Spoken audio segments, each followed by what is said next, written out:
What's good, Thunderstruck Gaming? Mr. Tracky here. Just want to send a quick shout out to Thunder for allowing me to be featured on his channel. I'm a big fan. I work for a living, so this is purely a hobby. I know that's the same for Thunder. He, in my eyes, is the people's YouTuber / people's champ. So just once again, Thunder, thank you very much. Guys, so let's get into the video. I want to know your opinions on this. Has Call of Duty lost its way?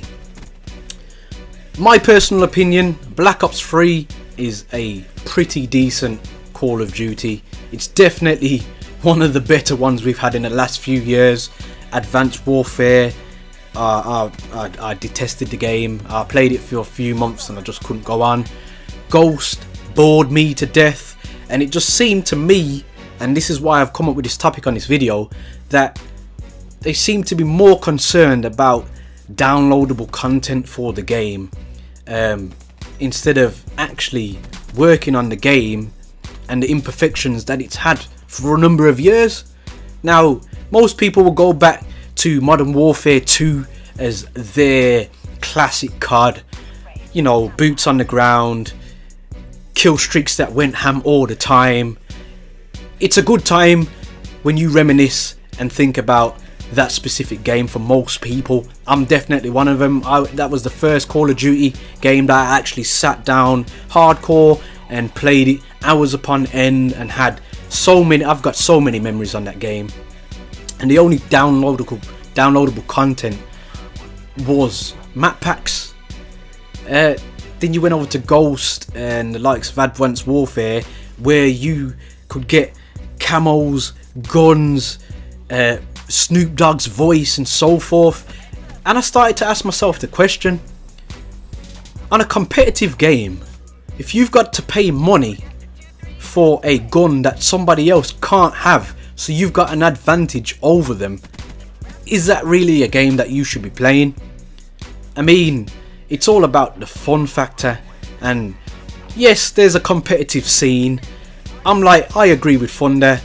I'm here to pub stomp. I'm not into getting into sweaty lobbies and fighting tooth and nail just to go positive in the game. That's not me. I come in from work, switch on my PlayStation, and it's time for me to wind down. But I'm finding lately that I'm not able to do that. And once again, don't get me wrong, I do like this game. Black Ops 3 is one of the better games that has been produced by Call of Duty.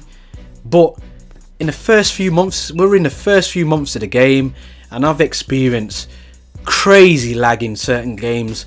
I'm talking 400 milliseconds ping spikes, and I've actually got a net doomer, but I'm still experiencing this.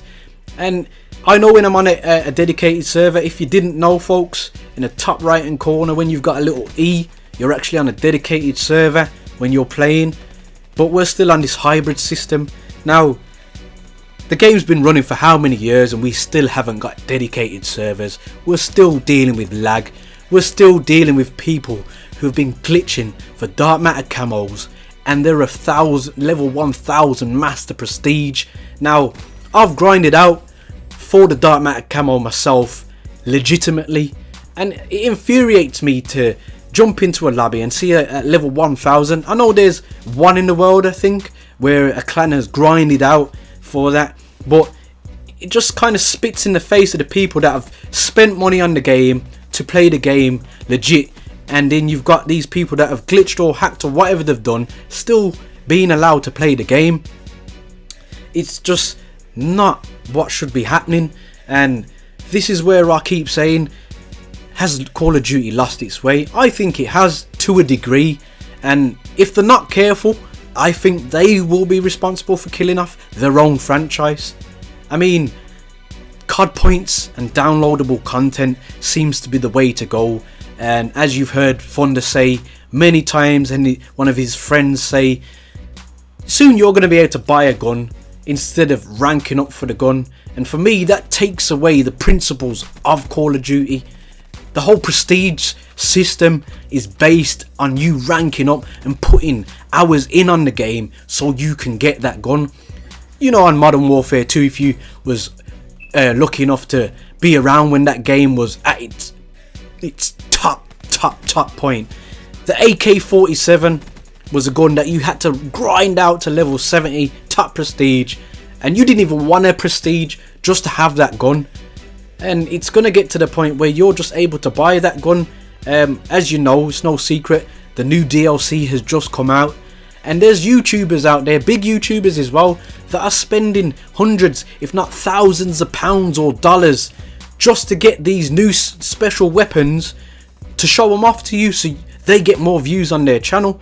Now that's something I don't personally agree with.